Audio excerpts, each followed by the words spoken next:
What's going on, everybody? Welcome to episode 16 of the podcast, A One-on-One Conversation. I'm your host, Juan Sun. 안녕하세요, 여러분. 제 이름은 손원입니다.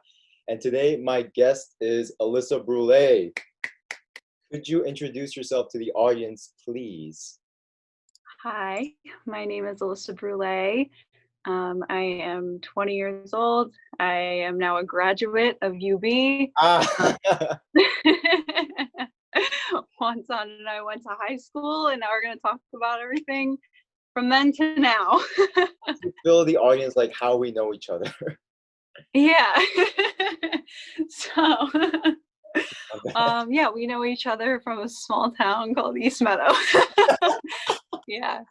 We went to the same high school, in the same grade, and then we ended up going to the same college together. But UB is like very big, so I'm not really sure. I may have seen you around campus a couple times, but our paths didn't really cross too much in college. But in high school, we were in some of the same classes because we were both surrounded by a lot of the same like I guess like upper level kids, I think you would describe it as. I call it nerds. Yeah. So we ran in the same circles because we were like all going to the same classes, all doing the same things. So our circles ran close, and yeah, so that's kind of how we know each other. I never belonged in those circles, really. I was like one of the like just get it by, just but like when you got guys like Kyle Lau, Kyle Barker, like what am I doing with these people? Like I'm just poisoning their academic integrity, just being I'm just like the thing with like Kyle, I remember like he was always one of the people who would like welcome anybody into a conversation. Like he was one of the easiest people to hang out with and talk to. So there was not a single person in our grade that I knew that didn't like him or like didn't want to like hang out with him, or there was just nothing like that. Like everybody wanted to be his friend. Everyone would talk with him. He was like the class clown, and so everybody would just joke with him. So I think that's kind of how a lot of our circles like ran so close, whereas like there were a few people that branched out to everyone and were like kind of friends with everybody. So we all kind of knew each other, which was a very unique experience that when I talk to my friends in college now about how that kind of worked in high school, I explain that to them and they're like, that's so strange. Like my school was very cliquey, like, and no one wanted to deal with anyone else. And I was like, yeah, like we had our cliques, but we were also kind of just chill with each other at the same time. Like we didn't really care.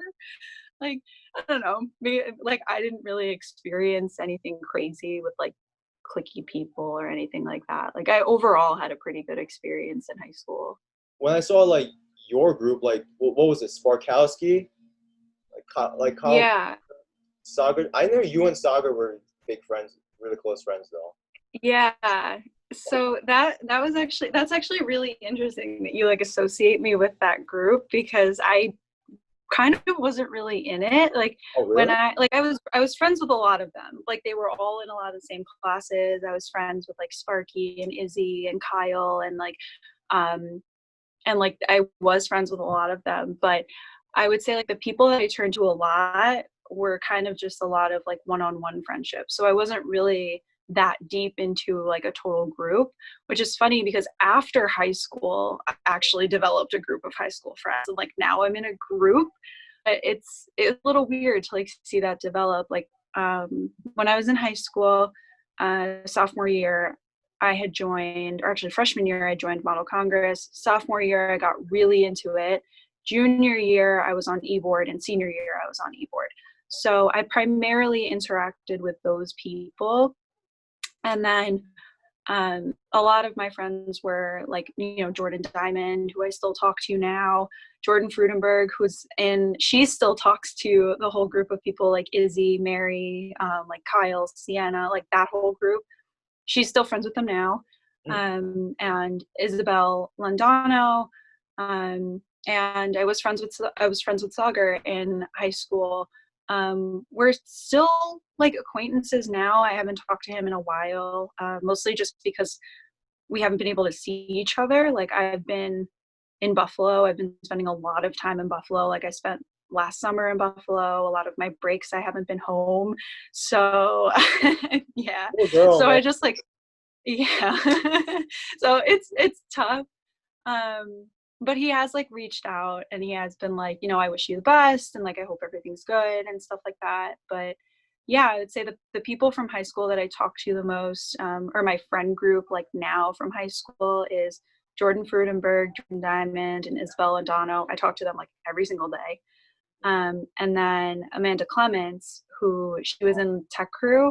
She also worked with me at Bagelicious. So me and her have been best friends since high school, and I still talk to her too.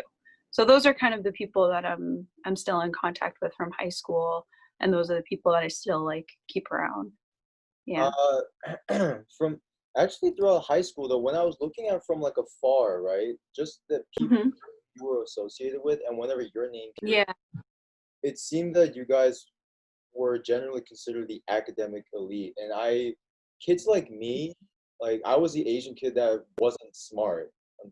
unfortunately to my parents. And I was like the musician. I was a sports guy. I liked screwing around. I liked having fun.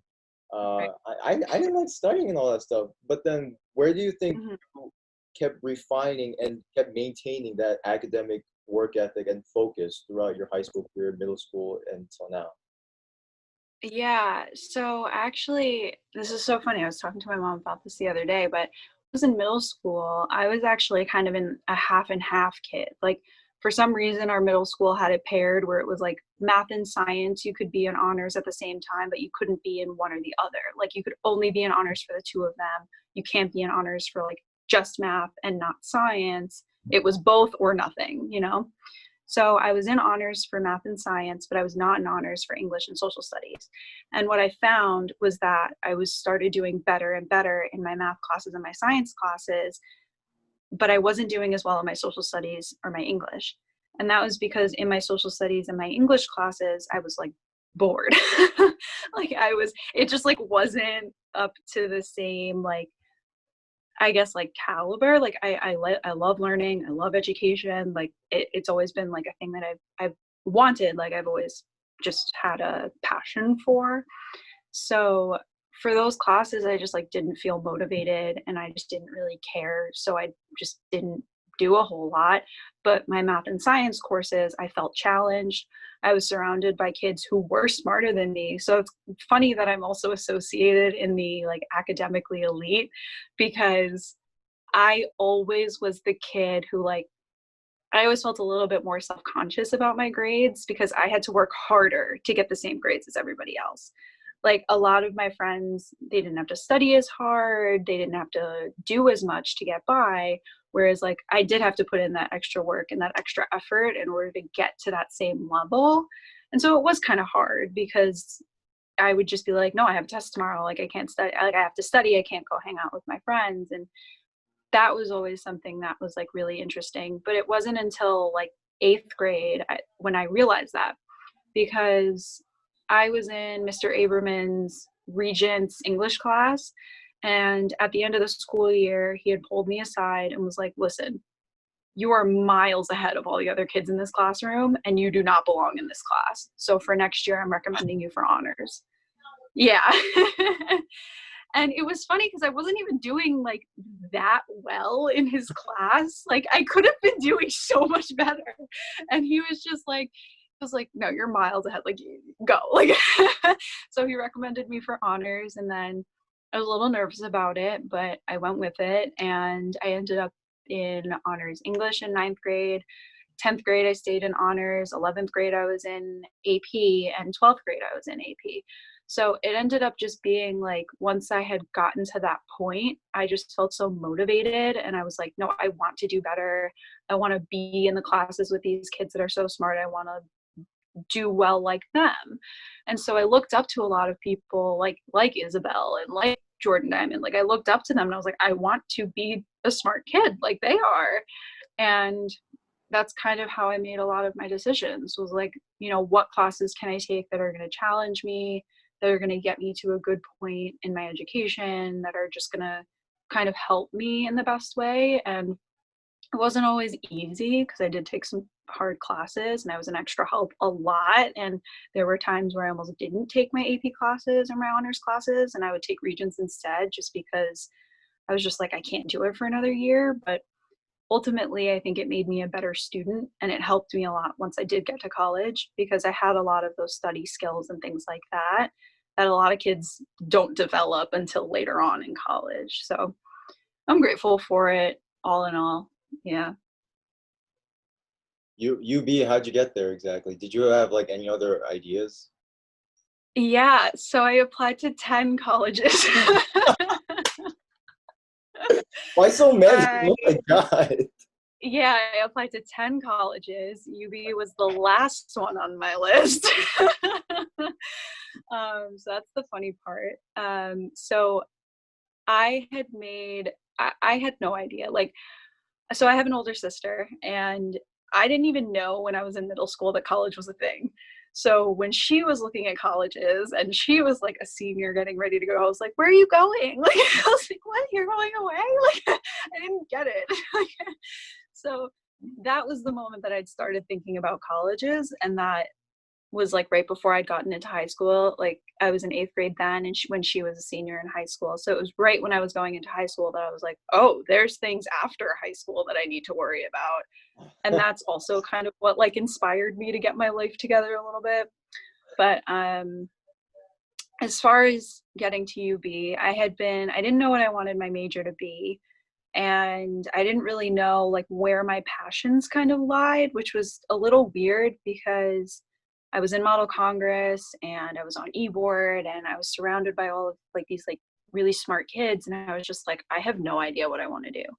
And for a long time, a lot of people had been telling me like, you should be a lawyer. Like, you know, you're so good at debate that like, you know, you should think about going to law school, study political science. And I am a very like numbers person. I wasn't always the greatest in math, but I could work to be good at it. And I liked it. Like it made sense to me once it started clicking. I was like, I got it. Like I'm good. So I had decided at a point that I was going to do political science and math and statistics. I wanted to do that. So then I started looking at schools that were kind of good in that field. And then I was like, I don't know, this just it just didn't feel right. So then I'd switched to like media studies, which I wanted it to be like social media and like essentially marketing. And then once I realized that like media studies, or at least like at UB, the media studies major is like video studies and like making music and like graphic design and like things like that. And I was like, that's not quite what I want. So then I kind of gave up on that, and I was like, okay, I'm just going to do communications for my first semester in college. Yeah. I was like, I'm going to do communications for my first semester in college. I'll do some gen eds and I'll figure my life out. Then I was like, you know what? I was like, I want to do the business program. I was in the scholars program at UB, which is kind of the answer of how I got to UB. I was in the scholars program. They'd given me a scholarship. It ended up being the cheapest school for me to go to with the best opportunities. So I was like, all right, here we go. So maybe there were only like 20 of us in the program, and maybe 5 to 10 were business or economics majors. So I had talked to a lot of them, and I was like, you know what, like UB has a really good business program. I want to be in the business school. And I changed my major to business the next semester, and I had decided on a concentration in marketing because I still wanted to do something that was social and that related to kind of studying people, because I'm very interested in that too, like how people interact and whatnot. And you know, that was also another reason why I decided on UV, because of their research opportunities. They have like great research school. And I was like, well, if I want to do research in college, I should go to a research based institution. And so that was a good one. Yeah, so those are kind of the reasons why I got a really good scholarship. It was the cheapest school for me to go to. My sister had gone to Binghamton and she loved it, and my parents were kind of pushing me to go there, but it just didn't feel like the right fit for me. I wanted to be in a place where there was like a city, where there was a life. I wanted to go to a big school. I wanted that football school. I wanted all of that. I wanted that typical college experience. And UB was that for me. I was between, let's see how many I can remember. I applied to UB. I applied to Geneseo. I applied to Bentley College in Massachusetts, which is a business specific school. I had applied to James Madison University, University of Florida, Penn State. Syracuse was a big one. I was going to go to their School of Journalism. I really was interested in that. And Manhattan College. So at the end of the day, I was between Manhattan College and UB, and Manhattan College is a small school in the city, and I wanted to be at like a big school over a small school. So that's kind of how I got there. Yeah. I just went to Buffalo because I'm just like, and you know, I'm going out of the state, but at the same time, I'm going in state, you know? And, yeah. And like, yeah. it had like a very decent reputation. So I thought, you know, so my parents feel a little more comfortable name dropping their son, you know, oh, my son goes to University of Buffalo. Yeah. They would be as disappointed. Like, I mean, I feel like that's on a lot of parents' minds, but I think that's just, I just did UB, honestly. I didn't have like a particular plan like you did right here. So I'm just. Well, my thing is like I needed to find a school that I knew I could afford. That was like the biggest.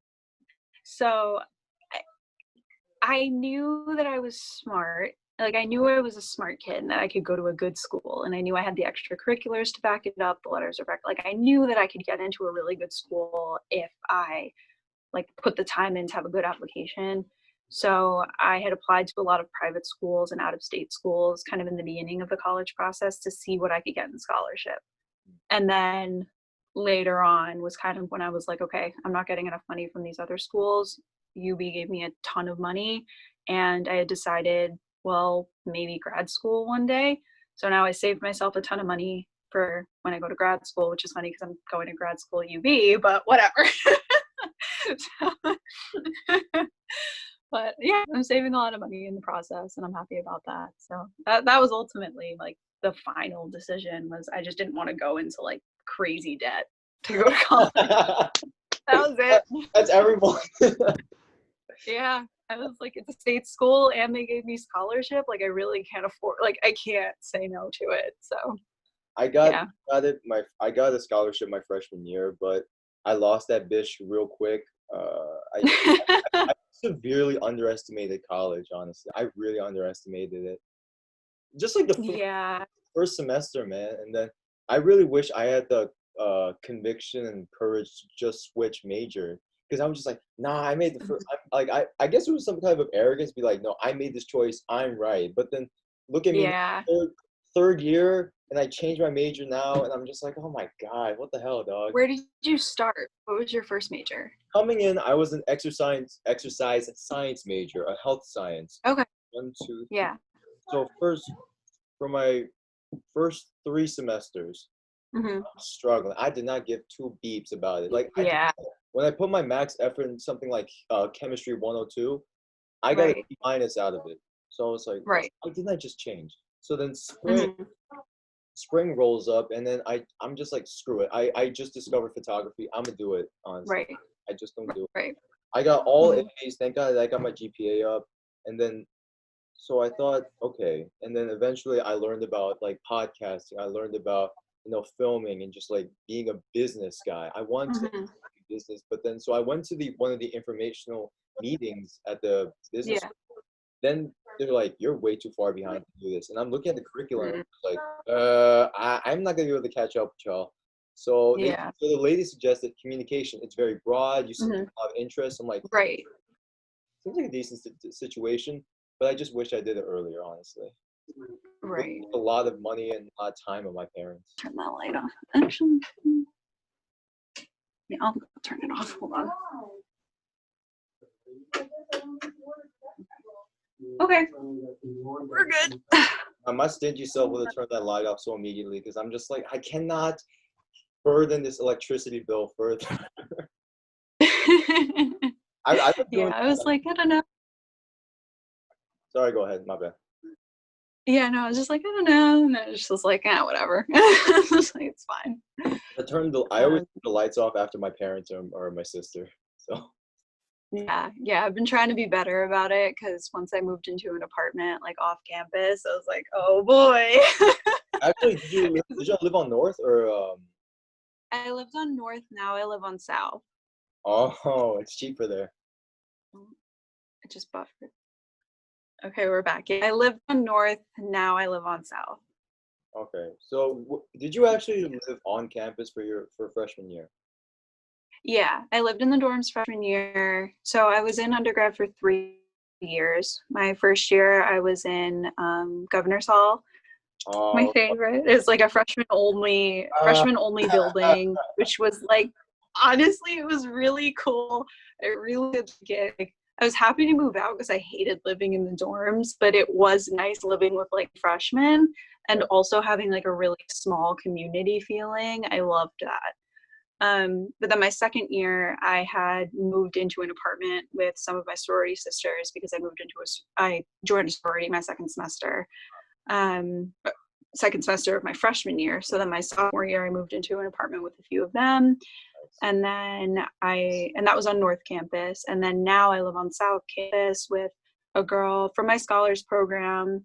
And then we went random with our other two roommates, and one of them is actually one of my absolute best friends now. Like, I love her, and she's in the audiology program in the graduate school. And then our fourth roommate, we don't really interact with, but she seems to have a life outside of the apartment. So she just kind of does her own thing, and she keeps the kitchen clean, so I can't complain. But yeah. Actually, when you were, okay, I don't want to like get you fired or anything like that from your job, but how much fun did you have at UB? Because it seemed like you were on like a rigorous program. Were you, or did you have like so I got really good at balancing both, and I do have to attribute it to the fact that I was in a sorority, because my particular sorority, I don't want to like fully self out, I guess, but my particular sorority had like the highest GPA on campus every semester, pretty much. Like, it was us and another sorority would kind of go back and forth every other semester. And so that kind of gives you a picture of what the girls are like. In my sorority, they're all very, very, very smart, always in the library, always studying. So the semester that I had joined, I was taking the 3 hardest classes I was ever going to have to take in my undergrad. Like, I was taking calculus, economics, and accounting all at once. And I was like, this is terrible. So I was in the library, like, I would go to class, go to the library, and I wouldn't be back in my apartment until back to my dorm until like 8 or 9 p.m. every night. Like, it was rough, but it ended up being fine because my big in my sorority, she was also someone that was in the library all the time, and that's how we got close.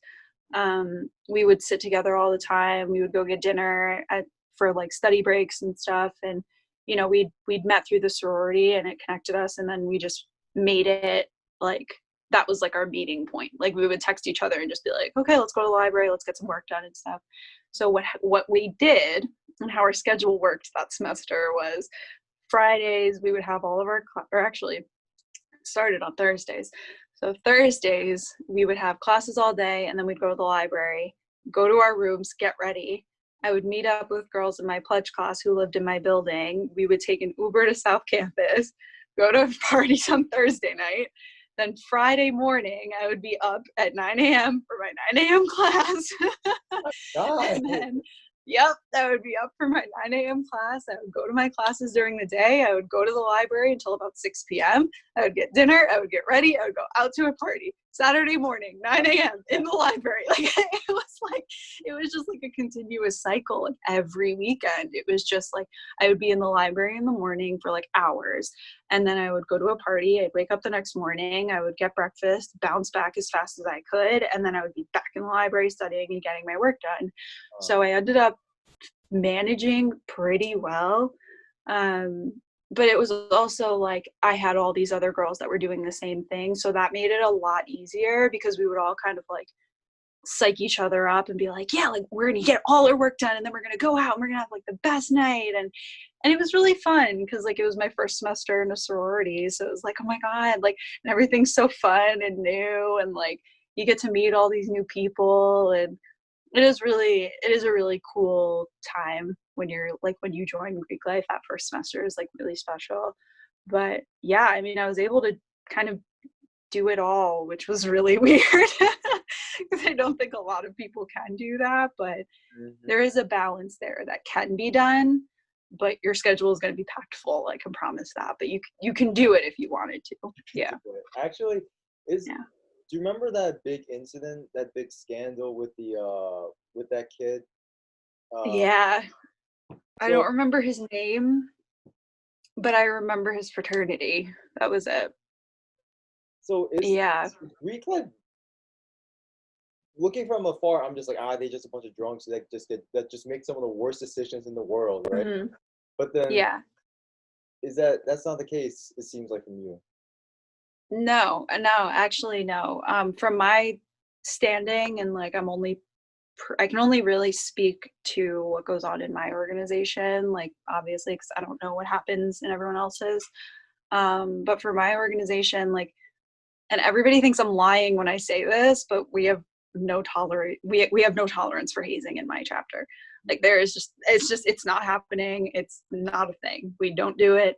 That's that. Like, and we're proud of that. Like when we recruit girls, like they come to us with concerns, and it's definitely more prevalent after the situation that happened at UB. But a lot of girls come to us and they're scared and they're like, I don't want to be hazed, and I don't know what to do. I don't know what organization to join. And they look to us for advice. And all we can do is just assure them that we don't haze. And if you end up in our chapter, then you'll be like safe with us, essentially. But I do have to say that from my experience and what I know also from other girls, Greek students, they have higher GPAs on average than non-Greek students. They're more likely to graduate college, and they're more likely to be employed after college.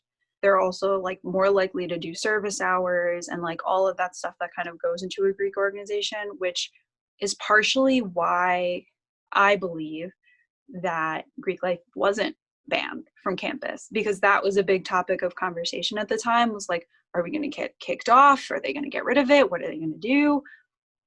I don't think that that's going to happen, because when you look at the hard facts. So just like two main topics, because I don't want to hold you for too long, but thank you so much. Let's see, where is it? Okay. Yo, you and I, we're grown up now. We're old. Yeah. Yeah. So you have to like adult now. Like you're signing contracts. You got your own car. You eventually have to progress to finding your own place and all that, right? You got to negotiate with agents and all that stuff, and things we were watching on like HD TV. So I'm like, oh my god, I'm in there. Yeah. Yeah. That's a weird feeling, because in a couple weeks I'm actually going to visit Austin, Texas, because I've been looking into potentially moving there after college, which is a weird thought. But I was like, you know what? I don't have to stay in New York if I don't want to. And I was just like interested. So I was like, I'm going to go visit it and see what that's all about. So that's been weird, because I was like looking at, what do apartments look like? How much does rent cost? How much do I have to save if I'm going to be moving there? Do I need a car if I'm going to live there? Like, how are the taxes? Yeah. So how are the taxes? Like, so I think about that a lot now, which is just horrible. But yeah, we're definitely trying to adult now, which is not easy. Like I'm like, bruh, I'm like starting. I have some white hairs now. I'm like, I'm not young anymore. Like I'm 21. I don't feel like I'm young anymore, honestly. Like, yeah. And I can't believe I'm already here. Like, I'm 21, like getting for college, like almost. Ideally, like I gotta get a car. I gotta do all this stuff. I gotta get a job and all this stuff. Yeah. Oh my God. Yeah. It really is crazy because we have to worry about like, where is my life going to be in 10 years? And that's kind of the stressful part of where I'm at right now, because I've been trying so hard to think short term and think like, okay, I can't control what's going to be happening in a year from now, but ultimately I have to have somewhat of an idea of like what at least I would like to have. So I have these like broad, like very broad goals, but I try not to get too specific with them. Like eventually I'd like to be in a management position or something at my job, or, even like personal goals. Like I would, one day I do want to own my own house, and I would like to settle down and get married one day and have that life. I do want that one day, but I don't know where that's going to be. I don't know what that's going to look like. I don't know who it's going to be with. Like, I don't know what company I'll be with. Like, I don't know any of that. So I'm kind of just like, okay. Like me and my friends, like me, Isabel, and Jordan talk all the time about the day that we're going to get engaged. And like, Jordan had said that she wanted to get married by the time she's 27. And I was like, I don't know. Like, I was like, I don't know when I'm going to get married. Like, I was like, that's a really like scary thought that I could be thinking about that. But like, I know people now who, the people that they're dating now are likely going to be the person that they get married to. And that freaks me out because that means that the next person that I'm with, I could very realistically end up with them forever. And that's weird because I'm just not, I don't know, I'm like not in that space in my head where I'm like thinking about that stuff. It just seems so far away, but it's not that far. So it like really freaks me out sometimes to think about all of that. But then again, I try not to put too much pressure on myself, because ultimately, like, I just want to be happy. I think like that's everyone's goal. So if I get married at 25, 35, or 45, it doesn't really matter, because I'm fine with that. Like I'm okay with that. Like if that means that I'm truly happy in my relationship, or I'm truly happy where my job is and my life is, and that's what I decide, then I'm fine with that. So that's also kind of how I make peace with it, and how I'm just like, well, whatever, what happens happens. Because like, whatever happens happens. I'll my life will kind of get together when it gets to that point, and I'm not trying to rush it right now. Right now, since I'm turning 21, I'm trying to focus on enjoying my 20s and like just being like young, because this is the only time in our lives where we're going to be able to do that. So that's what I want to do. Actually, I'm not, so what's the word? What's the word? Tell me if I'm being too intrusive or not, but like with all this going on, like has dating ever been like a very tough time for you, especially with quarantine on top of this as well? Yeah, so it's a bit of a weird subject. I had actually been seeing someone for a while. I had met somebody about a year ago, and we had been together until actually very recently, about 2 weeks ago. We cut things off. It was not the greatest relationship. There were a lot of things that I tolerated in that relationship that I shouldn't have.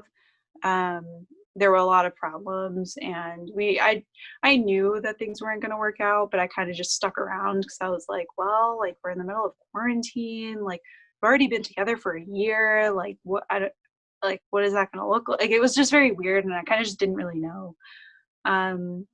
So I actually haven't really had to worry about that too much, but kind of since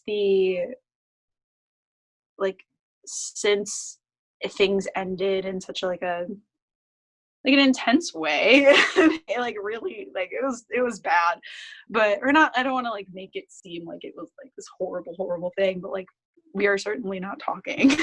That's that. But it wasn't a let's be friends kind of thing. Like it is very much like done, we have parties. So I because of that, I haven't rushed too much into like dating and anything like that at this current moment, just because I just haven't had the time to think about it. But I think at some point, probably within the next couple months or couple weeks even, I don't know. Wow. But I do want to start, like, I don't know, I'm like over it. Like, like, it's just like our relationship wasn't great. We were fighting all the time. And I just, like, I knew that I'm done with it. Like, I'm not like sitting on my floor listening to Taylor Swift music and crying every day. I'm fine. Like,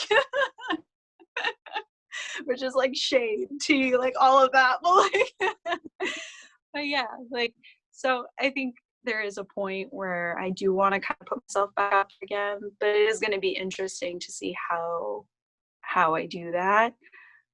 Because obviously with quarantine, it is very strange. Like, you like can't meet up with people. Like, you can't really do these things, at least safely, you know? So I don't know.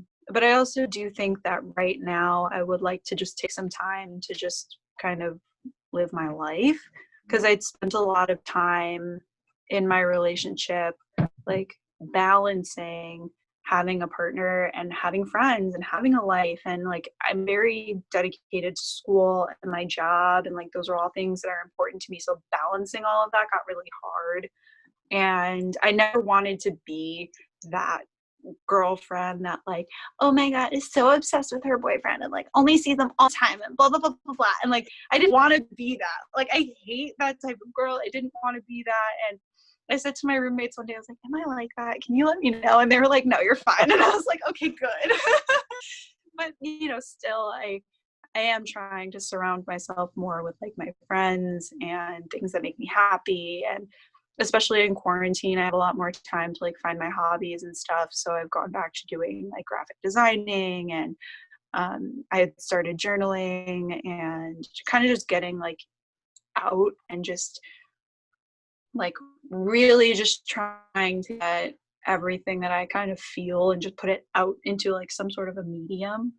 So, you know, something like this is really interesting. Like, doing a podcast for the first time was really cool because it pushed me outside of comfort zone, and it did give me that sense, oh, I can do things like this. Like, these are things that I can do now that I was too nervous to try. So I'm kind of just focused on that right now, like doing a lot of things that I wouldn't normally think to do and seeing what sticks and seeing what I'm interested in.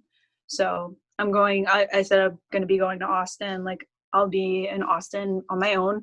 I had told my aunt and uncle, and they were like, who are you going with? Like, where are you staying? I was like, I'm going to stay in a hotel by myself. Like, so that's kind of where I'm at.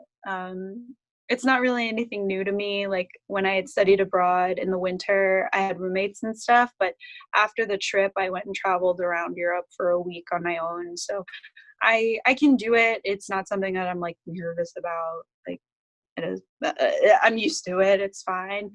But I'm just trying to find those things again that make me like truly happy, because I don't want to be stuck in a relationship where I feel like I'm giving 100% and the other person's not giving me the same. Like, I want to have like a true partnership. And so that's kind of my goal. And if I find someone in the next, I don't know, like the next person that I meet, if I meet somebody in like a week, then that's the person, Like, I'll let it happen. But if I don't meet someone for another year, then that's that, you know, as long as I'm just like happy in where I am in my life, then that's fine. And yeah, I'm kind of just going with the flow right now. Yeah, thanks for answering. It did seem a little bit intrusive of me, but I'm just so curious about it, because this quarantine has forced a lot of people to a position that they never wanted to be in, right? I don't think right. People just like, what should I do now? Right. Type of thing. Yeah. So yeah. And then when you brought up like dating, and I'm just like, you know, because we're young, right? But then as we get older, a lot of people are looking for long-term commitments, like marriage, and you just, I don't know. Yeah. Yeah. Like, my partner, actually, he and I had a conversation one day where he was like, I want to have my first kid by the time that I'm 25. And I was like, no. I was like, absolutely not. Like, I was like, that is not me. I don't want that. Like, and at this point, like, I would like a commitment, but I don't think that like, for me, milestones don't really, not that they don't matter, they matter, but like, just because we've been together for a year doesn't mean that we have to get engaged. Just because we're engaged doesn't mean that we have to get married immediately. Just because we're married doesn't mean we have to have kids in the next 2 years. Like, I'm okay with like, okay, we've been dating for 5 years and now we're getting engaged and then we get married in a year and a half. Like, I'm fine with all of that. Like, I'm not in a rush. My philosophy with all of that is like, if that's the person that you're meant to truly be with, what's the rush? Like, you will be with them in 5 years if that is truly the person that you're meant to be with. And like, since we're so young and things are changing so fast, and like, again, like, everything is so volatile, it is really hard for me to believe that the person that you're meeting right now is the one. It happens. It certainly happens. Like, I but it is hard for me to believe that, at the age of 20, I'm meeting the person that I married, so, as much as like I was with this guy and I liked him and things were what they were, but I knew in my heart of hearts that like, we were not getting married. There was a point where we were going to our separate ways, but I decided to go with it because I was just like, you know what? I'm happy right now. And when I'm not happy, I will be walking away, and that's fine with me. And I was like, you know what? And if we do end up together, like, we take it a day by day and things end up working out and it works and we end up together, then great. And if we don't, that's fine too. Like, we'll get there one day where we'll both find people that we're happy with and we'll move on. Because when I found out, I'm not trying to throw them under the bus, but when I found Kyle Barker and Gianna Azado broke, I was like, what? Yeah. Hold on. I was gonna get married or something like that. Yeah. I do enjoy keeping up with the couples from high school. Because some of them had been together for like a while and they seemed like a really good pair, and a couple of them had, made the decision to stay together through college and whatnot. And, I was kind of rooting for them. I was like, you know what, if that's your person, then that's your person. Like, who am I to judge, like, that's fine. Like, Jordan Diamond's parents met in East Meadow High School. Like, they, and they're literally, yep. Isn't that a crazy story? Yeah, they met in high school and they've, stayed together. They got married and they've been together ever since. And they have 3 kids. Like, so it can happen. Like, so I'm not the person to be like, oh, well, you met your person in high school. Like, you guys aren't going to stay together. Like, I'm not going to judge that, but I do get sad when I see that they break up because I'm like, I was rooting for you guys. Like, I was really hoping it would work. Me too. Or it was like a John Wideneck and Hannah. I was like, what just happened? Yeah, I really thought they were in love or something like that. But then because when I talked to my sister, she's like, Dan, they're dating in high school. That doesn't happen. They don't marry. I'm just like, oh, but still, Kyle Barker, they look like they were right. Because it's the stereotype. Like, it's like you want like your high school sweetheart. Like, it's the stereotype that like you'll end up together, and it's so you're kind of rooting for it. It's like, okay, well, I wasn't dating anyone in high school, so let's hope they meet their high school sweethearts, So it's kind of funny. It's like you're rooting for the stereotype in that situation, but unfortunately, especially like modern day, it's not really like that. And I was actually talking to one of my friends. I have a friend from Long Island who also went to UB, and so me and him had been having a conversation about this. We're like, dating is so hard right now. Yes. Because you, like, let's say you meet the person of your dreams in high school and you go to 2 separate colleges. Yeah. That's hard. Like, long distance for 4 years, that's like impossible. Like, I really don't know that many people that make it through. And so now, it's like you have to go through 4 years apart, and then maybe you still want to be together after 4 years of living two separate lives. That's hard. That's hard. I don't blame the couples that end up breaking up. And then, you know, if you meet somebody in college, they might not be from the same town as you. They might not be going where you're going after college, and you have to make those tough decisions. Like, you know, the person that I was with, I pretty much knew that we weren't going to be in the same place after college. Like, he lives in Buffalo now. He's from Arizona. Like, I kind of knew that one day he'd want to move back there. So I was like, yeah, we're probably not going to be together, because I'm probably not going to be moving to Arizona. Like, I was like, that doesn't really seem very likely. So that was kind of why I was like, yeah, we're probably not going to get married. We're probably not going to be together forever. Like, that's just not happening for us.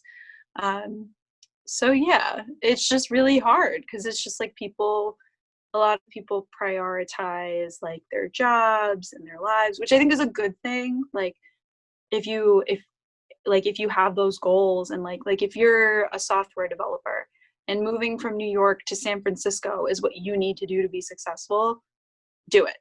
Like, go ahead.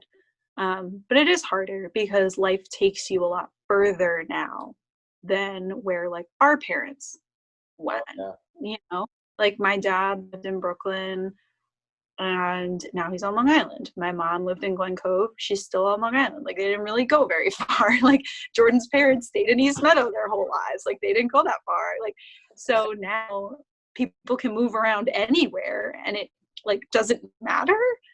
So it is interesting. Like, dating ends up being very difficult because it feels a lot more temporary. And I was actually just listening to another podcast today where they were talking about like the rise of the single woman, basically, and about how like women can still have like a very satisfying, happy life without being in a relationship, which is why like the rates of people getting married are a lot lower than they used to be, because people are like, I can live a perfectly happy life and not be married. I don't need no man. Yeah.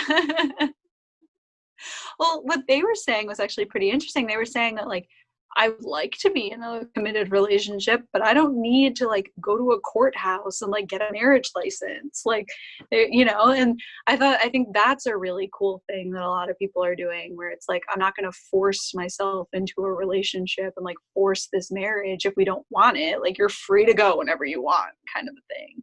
So I definitely respect that movement, and I'm interested in it. And I think it's really cool to like observe and see. But it does make dating kind of hard for the people that like do want to get married and like do want that future and whatnot. So it'll definitely be interesting, especially post grad, because you have to like actively try to like meet people if you want to. So that'll be interesting, but I think it'll be okay. Like, ultimately, like I don't know, I'm a social person. I like I'm not afraid to go out and do things on my own, and I feel like I'll just like meet people when I meet them. Like, it'll happen. Like, my cousin got married to one of the bridesmaids from his friend's wedding. Wow. Like, him and his now wife, they were partnered to walk down the aisle together for the wedding, and that's how they met. They started talking, started dating, and now they're married. So like, things just happen. Like, you know, it just kind of happens. So I'm not like too worried about it right now. But it'll definitely be interesting to be in that real world scenario. Isn't it amazing how far we like segue from like your career path and all the way down to Well, it all like ends up intertwining, because you have like, especially in college, it's like you end up starting to focus on every single part of your life. Like, you're sitting in college and you're like, okay, who am I dating? Who am I seeing? Who are the people I'm talking to? How are my classes going? What's my job doing? Where am I going to move? Like, it's literally all at once. It's just figure out your adult life. So it's pretty crazy, but you know, you get there and you figure it out and you try your best, but you know. This has like been like a very lighthearted podcast to I hope to majority of the viewers right now. Mm-hmm. But when you mention like as a society, that just got me thinking about my last point, which was, I'm sure you're aware of it, and majority of the people, at least here in America, know George Floyd. Yeah. I don't even know how to describe it. Mm-hmm. And especially when I found out the cops today or yesterday, and and it was in Buffalo where I went to school. I've been there for the past 3 years, and pushed an old man down in cold blood, and I'm just like, what? Yeah, it's been a crazy week. But I do have to say that for most people that I spoke to, in particular about the incident in Buffalo, for most people that I spoke to who had like gone to UB and had interactions with Buffalo PD, that video didn't shock them, unfortunately. Oh, wow. Really? Yeah, a lot of them we've, especially as Greek life students, we have had to deal with Buffalo PD one-on-one. And unfortunately, over the years, it's just become a known thing, at least in the Greek life community, that if your party gets busted and the police come in, they're not going to be very nice. It hasn't been like the greatest experience. So a lot of those people are obviously the people in my circles, and they were all just like, I would expect nothing less from the Buffalo PD than to knock out a 75-year-old guy, which is unfortunate. I definitely I stand with the Black Lives Matter movement. I get what they're doing. I fully understand and support what they need. Like, this has been an issue for a really long time, and it's an issue that I've been passionate about for a long time. Like, I wrote a paper in high school about the state of police brutality, and I remember writing that paper and thinking, like, how could it get worse? Like, how can this get worse? And that was 2016. Now we're here in 2020, and it got so much more worse than what you could even imagine. And I do support this movement. I support everything that they stand for. I think that, I don't know, it's really, really hard to process all of it, because for me personally, it's just insane that police officers can do this and pretty much just get away with it. They get away with it. And I don't think that that's right. And I don't want to preach too much, because in my position, as even though I am half Hispanic and this issue affects people in my family and whatnot, I don't want to preach too much on it, since I am a white presenting person. I don't want to speak on behalf of any of them. I just don't think it's my place. But I think that we do need to be looking at the leaders of this movement and listening to how we can help them, and finding resources, and contacting your local representatives, donating if you're able to, trying to have your voice heard on your college campus if you're able to, protest if you feel safe enough doing it, sign those petitions. There's so much that we could be doing, and so much more that we continue to do each day. And we're pushing towards a better society overall. And that's the movement, and just a society where we can walk down the street and not be fearful of the police. And we're pushing towards a society where where Black people don't have to be fearful of their lives every time they leave the house. And there's a lot of work that needs to be done. And in a week, so much has changed. In just 1 week, life has changed so much, which is great. I think that's a great thing. And I'm very, very, very much looking forward to the changes that end up happening in the coming months, because I don't think that this is letting up anytime soon. But yeah, ultimately my views on that is find the leaders of the movement, look at the resources that they've been able to provide, watch the documentaries, read the books, sign the petitions, contact your local representatives, be educated on the matter, and vote. Ultimately, you got to do it. it's your duty as a citizen to make sure that your voice is heard. So register to vote. Don't just give up because you're like, well, I'm just one voice. Like, look at how many people are out there protesting. And if you all put your voices together towards one cause, things can change. And we saw it this week. So, be part of that movement, make your voice heard, you register to vote, become educated on who is representing you, and tell them how they can be better. And, educate your families, talk to your friends about it, have these conversations that are uncomfortable, because that's how real change is going to happen. And yeah, that's like my perspective on it, is there really needs to be major change, and being educated on the issues, and then using your privilege to whatever capacity that might be. Using your privilege is important, and using it for good is important. I could talk about everything that we talked about for a long time, honestly, because you seem you're very interesting to talk to, and it seems like you have a lot of thoughts where you just have one thought and just stems off to a bunch of other thoughts, and you're just like, which thought can I explore? Because that's exactly me when I'm doing this. But regarding this though, just as a quick thing actually from my end is, what has Citi actually told you guys about this, if you don't mind? Have they done?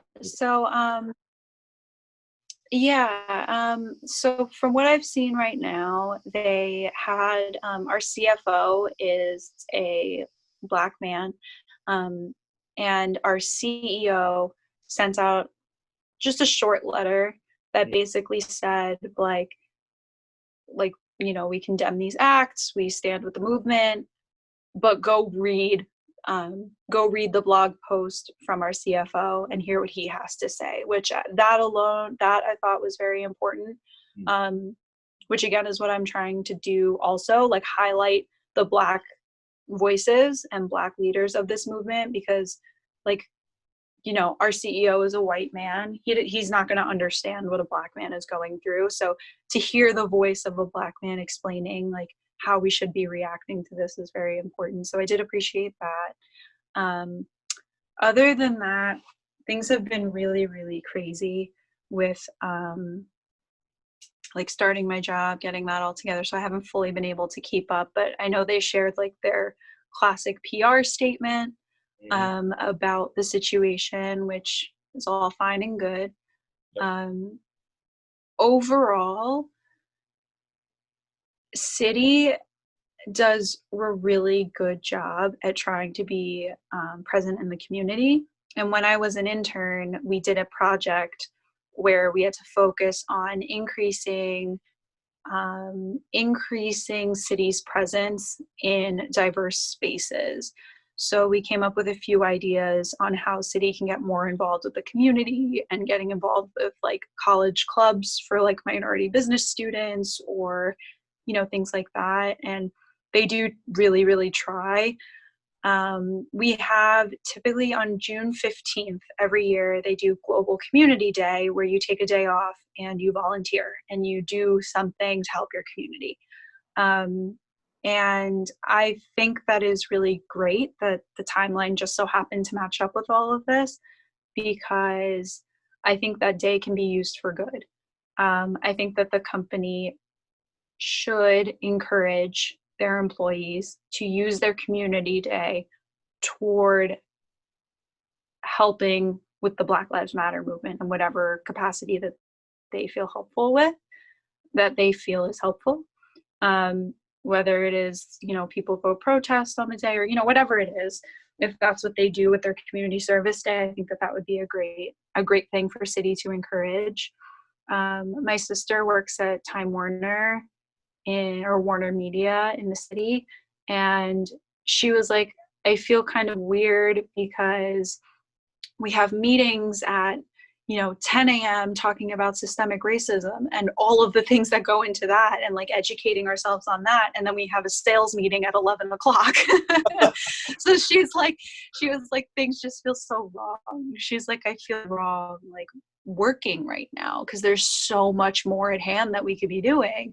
And she was like, if companies really wanted to make an impact and like really wanted to make a statement, they would give everybody a day off to just like do their research, sign petitions, go and protest and do those things, because then none of your employees have an excuse for not using their privilege to stand up for other people or not being educated. Because there are a lot of people who are using their like lack of education in this matter to not be part of the movement. And I think that if companies gave their employees no reason, like you can't give your employees an excuse. You have to provide them the time to do, like, read, educate yourself, and process it. So that way, when you come together as a company, change has been made. Like you're already doing something to stand by the movement. So I do think that our companies could be doing more. I respect what Citi has done so far, and I'm very appreciative of all of that. And I do see a lot of companies stepping up to try and like raise awareness for the Black Lives Matter movement. Ultimately, I do think that more can be done, and I hope to see more in the coming weeks. 2020 is by far one of the worst years in my lifetime, for sure. Yeah. It's been wild because we're experiencing these things that like we see in history books and like we learn about in class, but we're seeing like the 2020 or like the modern day version of it, like we read about Martin Luther King Jr. in the history books, and now it's happening. Oh, okay, I'm back.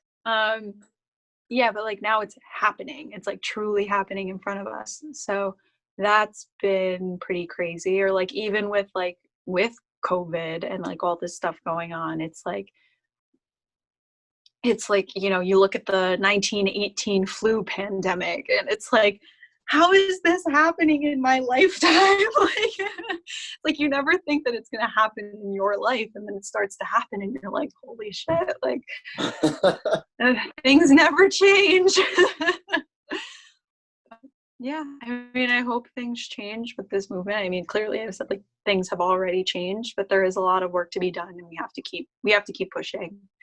So ultimately, yeah, I don't want to get too preachy on the Black Lives Matter movement. I think we need to highlight the voices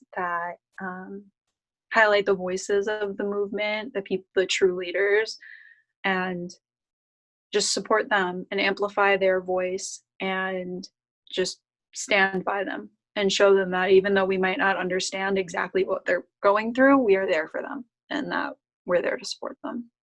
That's why I'm so excited to do a podcast with my friend Jaleesa Casimir, because she is like, she's Haitian. She's this Black studying in college. She's really is a Black Lives Matter thing. I'm just gonna this podcast can be so intense when I film it with her.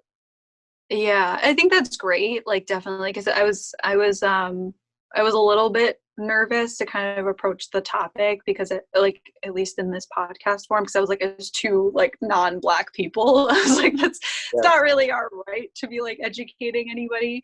Yes. But I am happy that you are going to be taking the time to sit down and speak to another like Black woman about the situation and have her voice be heard. I think is very important. Thank God. This is by far like the most rewarding podcast. Before I go, do you have I didn't put this on the question, so I want to catch you off guard with it. So oh gosh. Do you have any recommendations on who should I bring on the podcast, whether it's specific people that you think would be great fit, or just like, oh, this person who's in this field kind of thing? Yeah. I think if like dating and relationships is interesting, maybe deep diving into that a little bit more with another guest might be interesting. I'm not really sure who. Maybe maybe like a professor or something like that, like in the communications field or something might be cool. But I don't know. What? Freaking Kyle Barker and Gianna Zala just popped into my head. Yeah, I mean, if you want, if they're willing to do a podcast together, that would be pretty interesting. But yeah, I think like, you know, you could talk to one of them about like dating and relationships, maybe like talk about it from a perspective. It'd be interesting. So many dating and relationship podcasts, and they're all by women. Oh, I haven't seen too many dating relationship podcasts or like two men, and like in a sincere way, I guess, like in an actual way. Yeah, I was saying that maybe having like another guy on the podcast to talk about dating in like a sincere way would be really cool. Because you look at like all the podcasts about dating and relationships, and you have so many that are all women that are talking about it, which is fine. That's great. Like, I love listening to them. They're my favorite things. But I think it would be really interesting to get like a male's perspective on dating, since so much of it seems to be pretty shallow for men from my perspective and my experience. You don't really see two men talking about like their emotions. So, gotta be tough, man. Gotta be tough out here. Yeah, I get it. I fully understand. But that could be pretty cool to do something that. Yeah. Yeah. So no particular person in mind, obviously. But just that concept is great though. Yeah, I think it would be a cool podcast concept. Let's see, if I'm thinking of actual people, I think, and I can ask Jordan if he would be interested in doing this, but Jordan is very active in like the Jewish community.